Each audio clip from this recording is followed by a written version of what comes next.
వెంకటేశ్వర స్వామి ముడుపు అంటే ఏమిటి, అది ఎలా కడతాడు? పిలిస్తే పలికే కలియుగ దైవం, కోట్లాది భక్తులకు ఇలవేలుపు, ఆపద ముక్కులవాడు, అనాథ రక్షకుడు, కొలిచిన వారికి కొంగు బంగారమైన శ్రీనివాసుడే కష్టంలో కడతీర్చే తమ దైవం అని భావించి స్వామి వారికి తమ కోరికలు చెప్పుకుని పూర్వం ముడుపు కట్టేవాళ్ళు.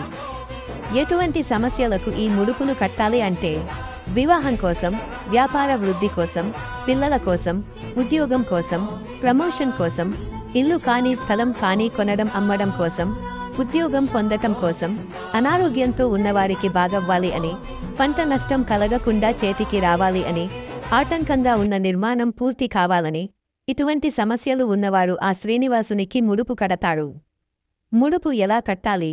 వెంకటేశ్వర స్వామికి ముడుపు శనివారం రోజు ఉదయం నిత్య దీపారాధన చేసి ముందుగా వినాయకుడికి మీ కోరిక చెప్పి స్వామికి ముడుపు కడుతున్న సంకల్పము నెరవేరాలి అని కోరుకొని, ఒక తెల్లటి బట్టకి పసుపు తడిపి ఆరబెట్టిన బట్టని 4 వైపులా కుంకుమ పెట్టి అందులో 11 రూపాయలు లేదా మీ స్థాయిని బట్టి కొంత డబ్బును స్వామిని స్మరించుకుంటూ పెట్టి మీరు ఎందుకు ముడుపు కడుతున్నారు మనసుపూర్తిగా భక్తిగా స్వామికి చెప్పుకుని డబ్బు పెట్టిన పసుపు బట్టని 3 ముడులు వేసి స్వామి ఫోటో ముందు పెట్టాలి.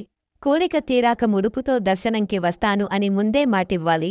వెంకటేశ్వర స్వామి అష్టోత్తరం, గోవిందా నామాలు చదువుకొని స్వామికి హారతి ఇచ్చాక ముడుపుకి కూడా హారతి ఇచ్చి ఆ ముడుపుని పని అయ్యే వరకు స్వామి ముందే ఉండాలి. కోరిక తీరాక ఆ ముడుపు తీసుకుని తిరుమలకి దర్శనంకి వెళ్లి ముడుపుతో పాటు కొద్దిగా వడ్డీ కూడా కలిపి హుండీలో వేయాలి. ఇది భక్తిగా నమ్మకంగా చేసిన వారికి వారి కోరిక నెరవేరుతుంది అని చెప్పబడుతుంది.